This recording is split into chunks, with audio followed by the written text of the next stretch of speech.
खारगे जी, Sharad Pawar ji, Uddhav Thackeray ji, Stalin जी, चंपाई सोरेन जी, कल्पना सोरेन जी, तेजस्वी यादव जी, फरूक अब्दुल्ला जी, प्रकाश अंबेडकर जी, महबूबा मुफ्ती जी, दीपंकर भट्टाचार्य जी, सैयद सादिक अली शेहब थंगल जी, stage पे India alliance के वरिष्ठ नेता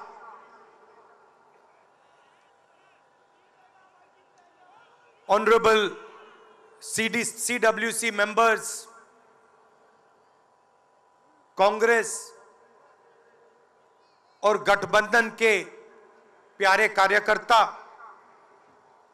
भाइयों और बहनों, देशवासियों, आप सबका यहां बहुत बहुत स्वागत।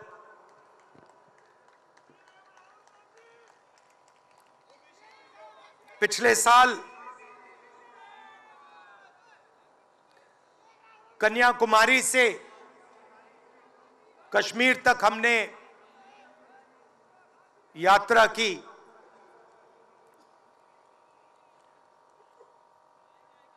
यात्रा करनी पड़ी। अगर मैं अपने आप से पूछता 2004 में, 2010 में, 2014 में कि मुझे 4000 किलोमीटर कन्याकुमारी से कश्मीर चलना पड़ेगा, मैं ऐसी बात सोच भी नहीं सकता था।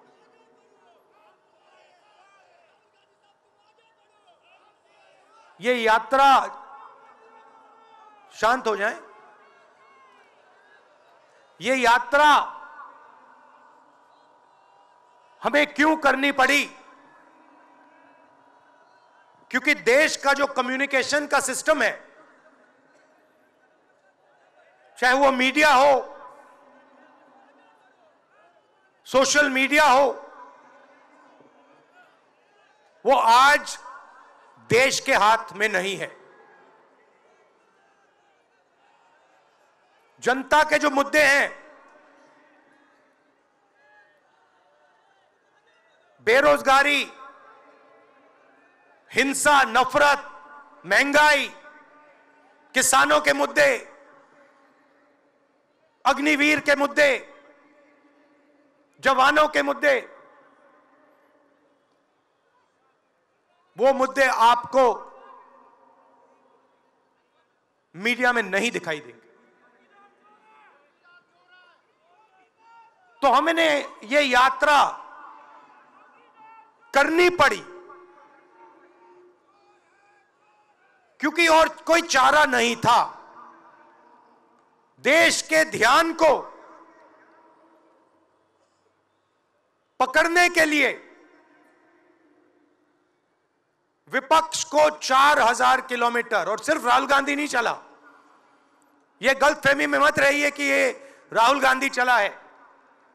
सब पार्टियों के, सब विपक्ष के पार्टियों के लोग चले, सब नेता आए, हिंदुस्तान का पूरा विपक्ष इन यात्राओं में शामिल हुआ। शरद पवार जी आए, उद्धव जी आए, तेजस्वी आए।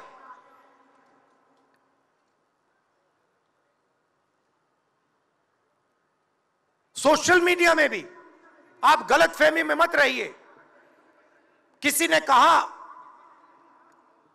कि सोशल मीडिया एक रास्ता है, सोशल मीडिया रास्ता नहीं है, उस पर भी कंट्रोल है। अमेरिका की कंपनियों पर दबाव है।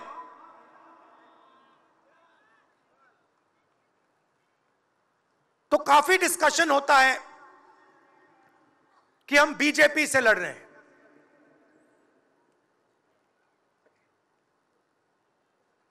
लोग सोचते हैं कि हम सब एक राजनीतिक दल के खिलाफ लड़ रहे हैं। देश भी सोचता है कि ये जो नेता स्टेज पे बैठे हैं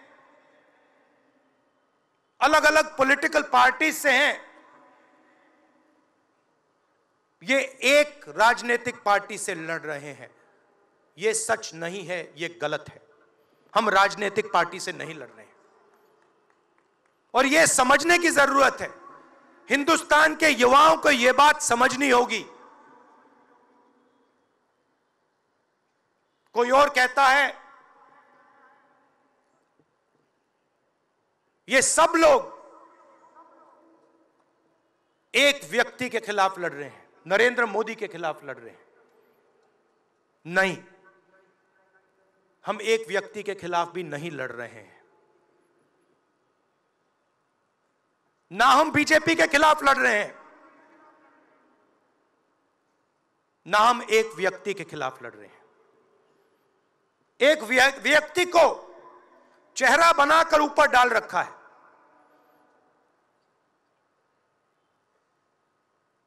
हिंदू धर्म में शक्ति शब्द होता है। हम शक्ति से लड़ रहे हैं, एक शक्ति से लड़ रहे हैं। अब सवाल उठता है वो शक्ति क्या है? जैसे किसी ने यहां कहा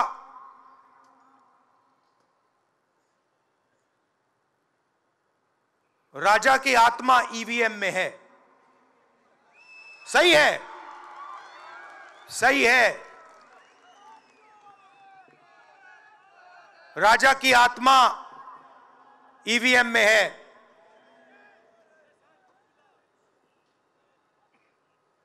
हिंदुस्तान की हर संस्था में है, ईडी में है, सीबीआई में है, इनकम टैक्स डिपार्टमेंट में है। एक वरिष्ठ नेता, नाम नहीं लेना चाहता हूं, इसी प्रदेश के एक वरिष्ठ नेता कांग्रेस पार्टी को छोड़ते हैं और रो के कहते हैं, मेरी मां से रो के कहते हैं कि सोनिया जी मुझे शर्म आ रही है,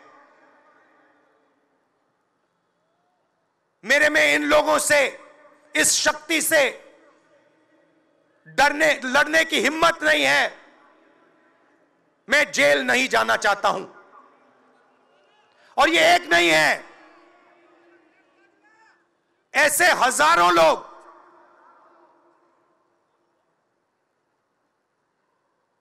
डराए गए हैं। क्या आप सोचते हो शिवसेना के लोग, एनसी के लोग ऐसे ही चले गए? नहीं, जिस शक्ति की मैं बात कर रहा हूं, उन्होंने उनका गला पकड़कर उनको बीजेपी की ओर किया है और वो सब डर के गए हैं।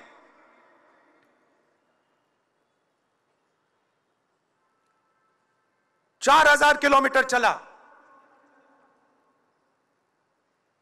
उसके बाद 6,000 किलोमीटर मणिपुर से महाराष्ट्र, मुंबई, धारावी।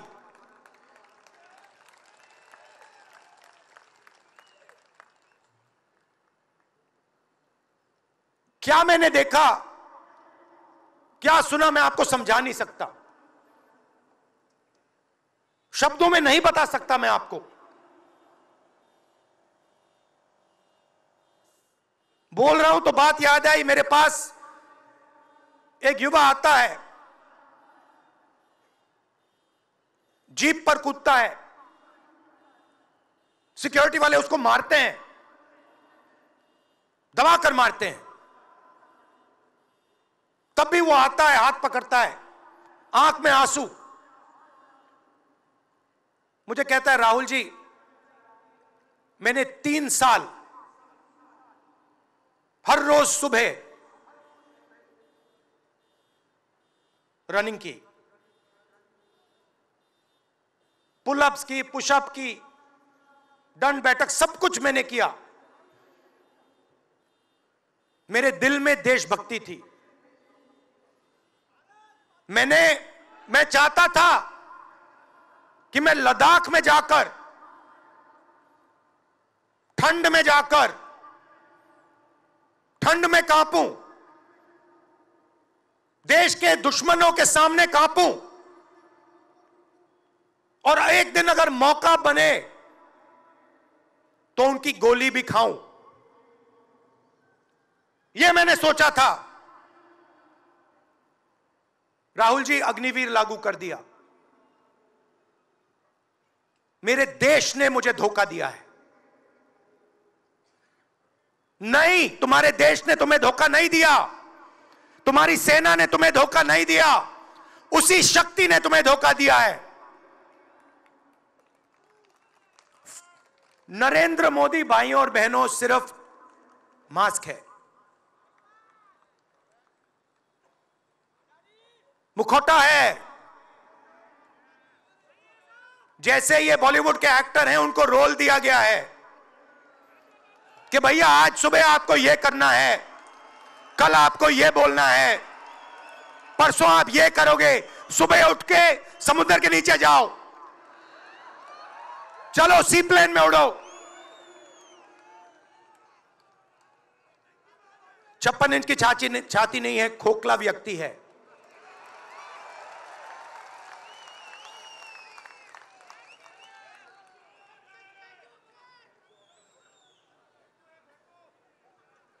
धारावी को देखिए आप।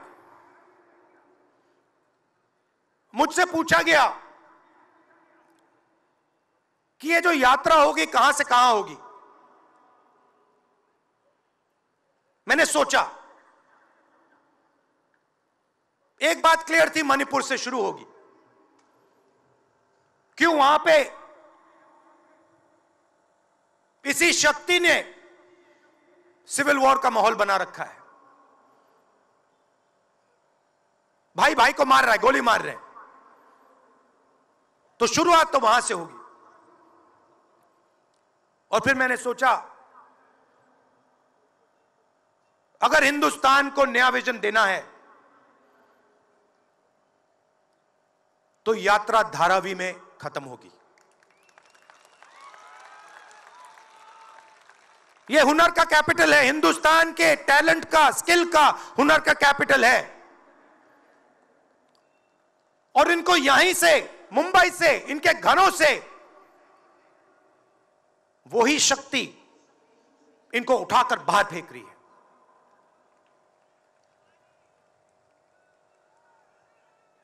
एक साथ मिलकर वही शक्ति इन लोगों की जिंदगी बर्बाद करने में लगी हुई है। मैं आपको इस स्टेज से बता रहा हूं, चाइना में एक शहर है, उसका नाम शेंजन है। सच्चा मुकाबला उस शहर से है जो आपको मीडिया में कभी कोई नहीं बताएगा। धारावी शेंजन का मुकाबला कर सकता है। बैंक के दरवाजे इन बच्चों के लिए खोलो,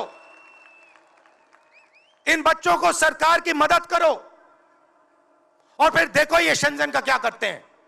उठा के परे कर देंगे शेंजन को ये लोग।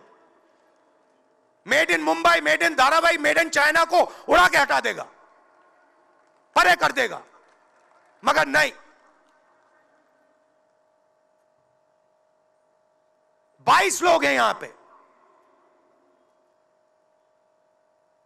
22 लोगों के पास उतना ही धन है जितना हिंदुस्तान के 70 करोड़ लोगों के पास है।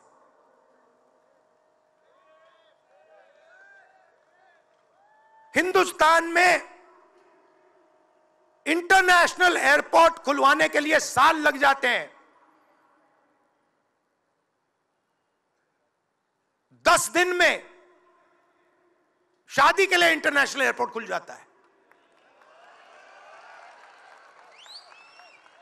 वो ठीक है, कोई बड़ी बात नहीं है, अगर 10 दिन में शादी के लिए खुल जाता है वो ठीक है, करना है करो, मगर बाकी हिंदुस्तान में भी तो खोलो, बाकी प्रदेशों में खोलो। इन्होंने क्या गलती की है?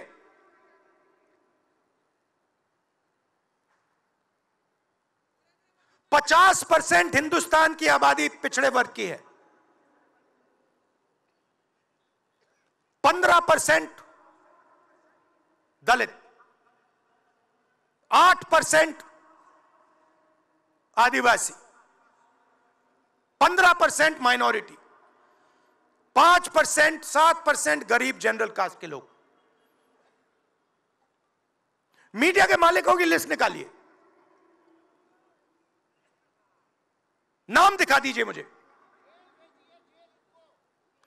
दलित का नाम दिखा दो, आदिवासी का नाम दिखा दो, पिछड़े का नाम दिखा दो लिस्ट में। एक नहीं मिलेगा आपको। मैं ढूंढ रहा हूं, महीनों से ढूंढ रहा हूं।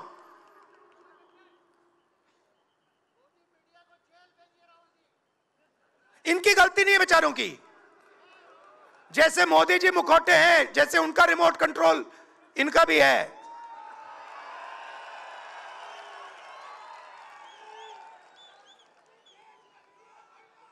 मीडिया में कोई नहीं। हिंदुस्तान की सबसे 200 बड़ी कंपनियों की लिस्ट निकालिए, मालिकों की लिस्ट निकालिए। गरीब जनरल कास्ट का व्यक्ति का नाम बता दो मुझे, दलित का, पिछड़े का, किसी भी गरीब व्यक्ति का नाम बता दो, किसी भी पिछड़े का नाम बता दो 200 कंपनियों के मालिक की लिस्ट में, नहीं मिलेगा। 90 अफसर इस देश को चलाते हैं। मैंने सिस्टम अंदर से देखा है, मैं समझता हूं सिस्टम को, इसलिए मोदी जी मुझसे डरते हैं। सब कुछ देखा है मैंने, सब समझता हूं। मैं अंदर बैठता था उसमें, सालों में अंदर बैठा हूं। कोई नहीं छुप सकता मुझसे, और मुझे दबा भी नहीं सकते हैं। मोदी जी को दबा सकते हैं तो 90 लोग हैं, उसमें 3 पिछड़े हैं, 3 दलित, 1 आदिवासी। फर्स्ट जनरेशन गरीब जनरल कास्ट का मुझे दिखा दो, उसमें 1 नहीं मिलेगा। बजट में 100 रुपए खर्च होते हैं,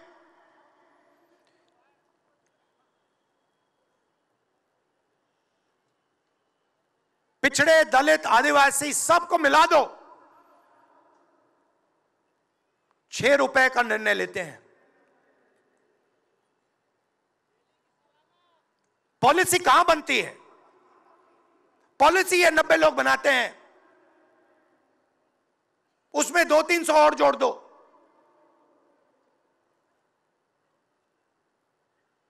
उसमें 50-60 अरबपति जोड़ दो।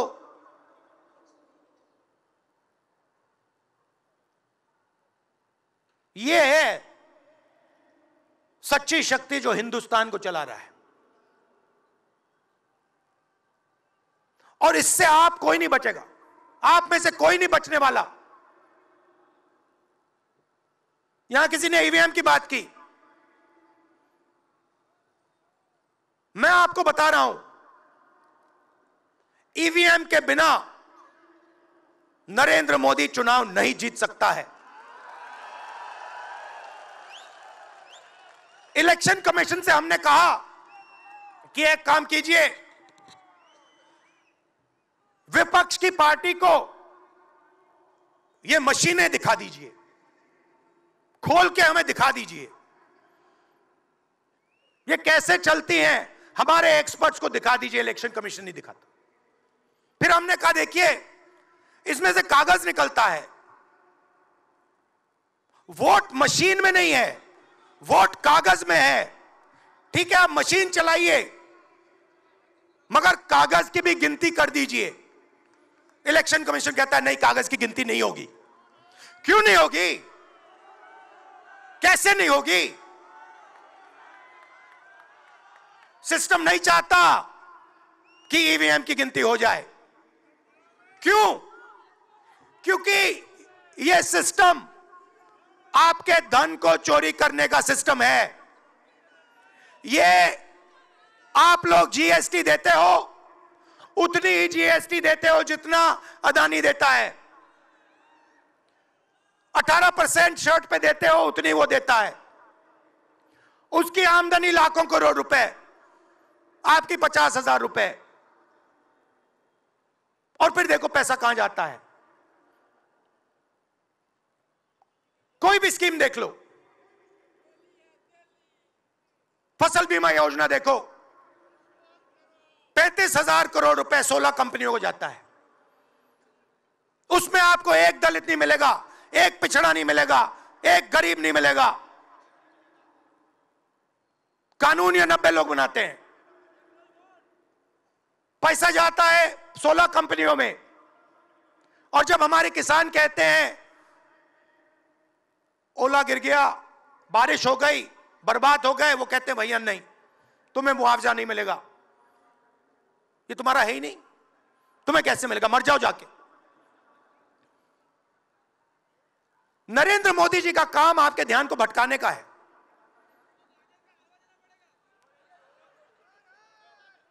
कभी आपसे कहेंगे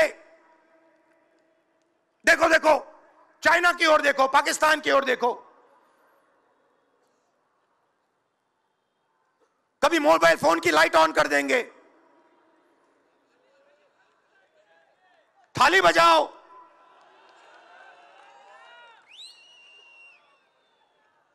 कभी कहेंगे देखो मेरा अपमान कर दिया, जैसे अभी किसी ने उनकी पत्नी के बारे में बोला, अब कहेंगे देखो मेरा अपमान कर दिया, ध्यान भटकाने के लिए। अब देखना होगा।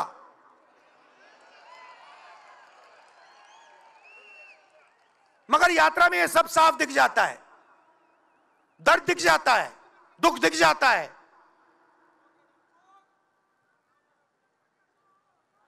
चालीस साल से सबसे ज्यादा बेरोजगारी हिंदुस्तान में आज है। मीडिया में आपको एक मिनट के लिए नहीं दिखता।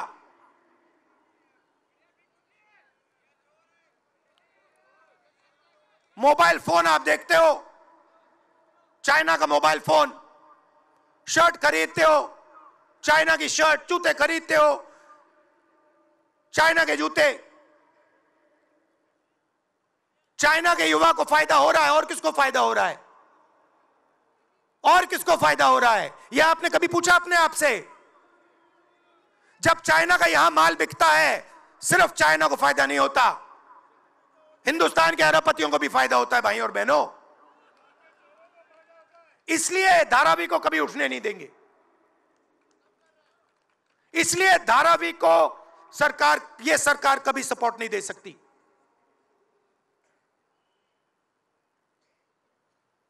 पूरा सिस्टम कंट्रोल में है।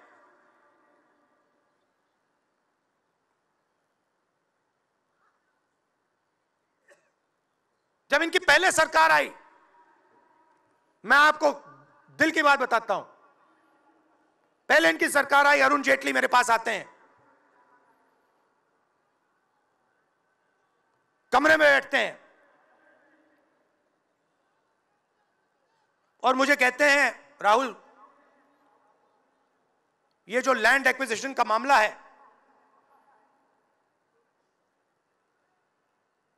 तुम इस पर मत बोलो। क्यों नहीं बोलूं? जनता का मामला है। अगर बोलोगे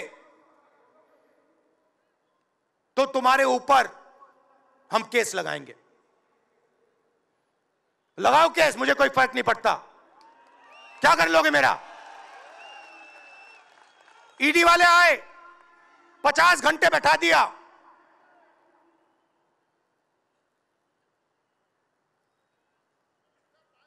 अंत में पता है क्या बोलता है ईडी का अफसर? मुझे पता है क्या बोलता है? कहता है राहुल जी, आप किसी से नहीं डरते हो, आप नरेंद्र मोदी को हरा सकते हो।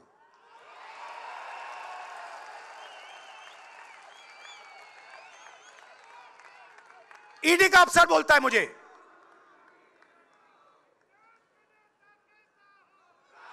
मगर मैं राहुल गांधी नहीं हूं। आप ये मत सोचो कि मैं राहुल गांधी हूं। आप ये मत सोचो कि उद्धव ठाकरे हैं। ये नहीं है, ये हिंदुस्तान की आवाज है।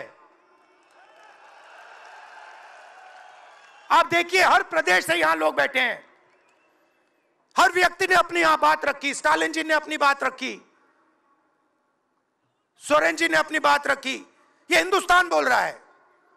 नरेंद्र मोदी जी की मीटिंग देखिए, वहां सिर्फ एक व्यक्ति बोलता है।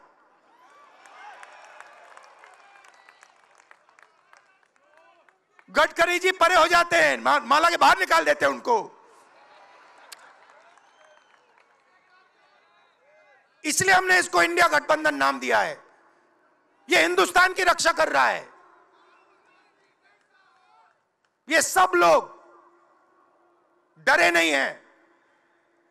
ये सब लोग उसी सिस्टम का मुकाबला कर रहे हैं। आज नरेंद्र मोदी के पास भ्रष्टाचार की मोनोपोली है।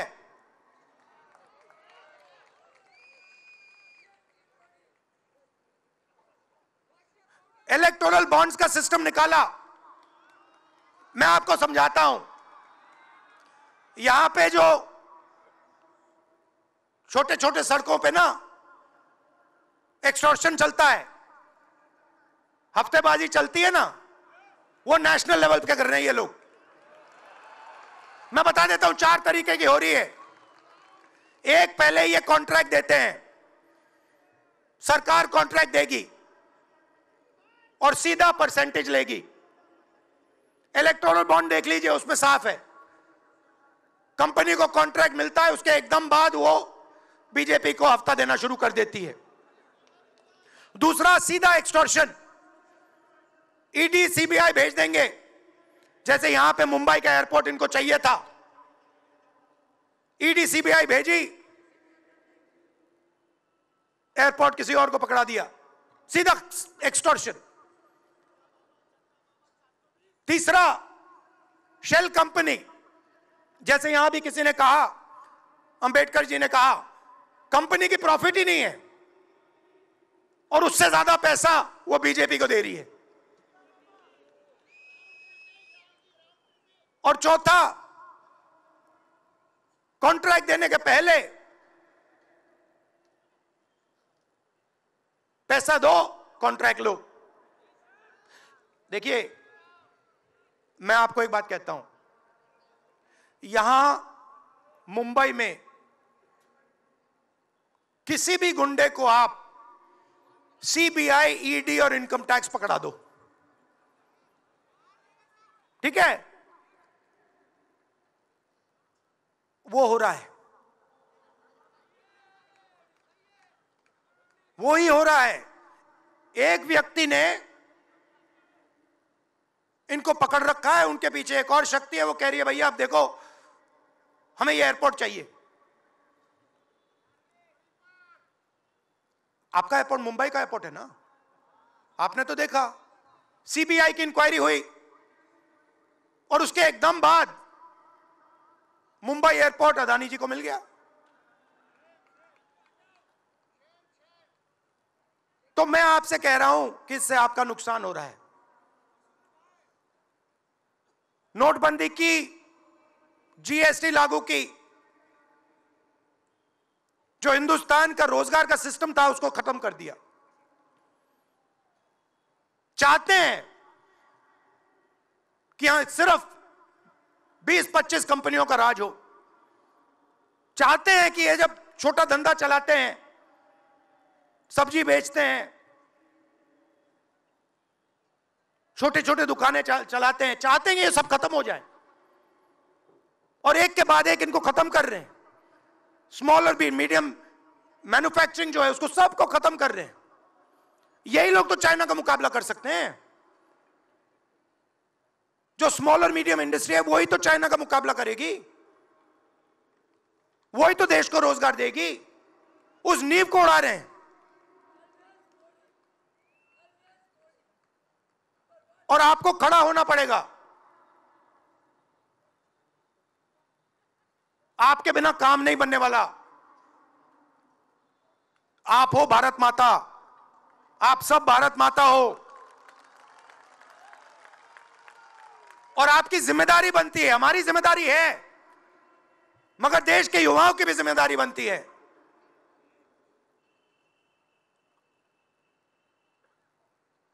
पूरा देश अग्निवीर के खिलाफ है। मैं 4000 किलोमीटर चला, एक युवा ने मुझे नहीं कहा कि अग्निवीर अच्छा लगता है। वो जो रो रहा था मुझे कहता है, राहुल जी मैं नहीं जाऊंगा, मैं नहीं जाऊंगा, मैं अग्निवीर नहीं बनूंगा। और फिर मुझे कहता है, राहुल जी जहां पे पहले हम दौड़ने जाते थे वो सब खाली पड़ा है। यात्राओं से मुझे बहुत सीखने को मिला,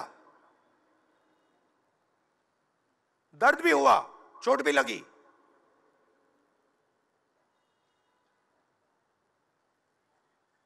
मगर जो प्यार मिला, दिल से जो प्यार मिला,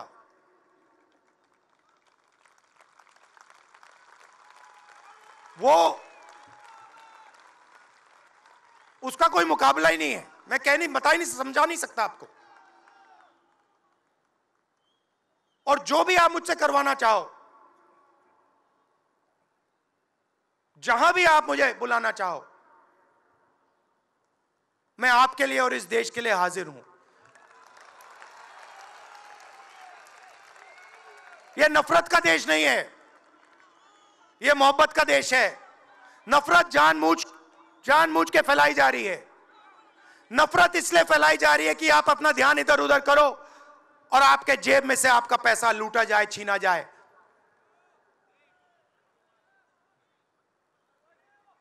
तो नफरत को नहीं फैलने दो। जैसे यात्रा से मैसेज निकला, हिंदुस्तान के दिल से मैसेज निकला, नफरत के बाजार में मोहब्बत की दुकान खोलो। ये हमारे सब महापुरुषों ने कहा है। गांधी जी ने कहा, बुद्ध भगवान ने कहा, राम जी ने कहा, यही कहा। अगर राम का, बुद्धा का एक ही मैसेज है, नफरत के बाजार में मोहब्बत की दुकान खोलो। धन्यवाद।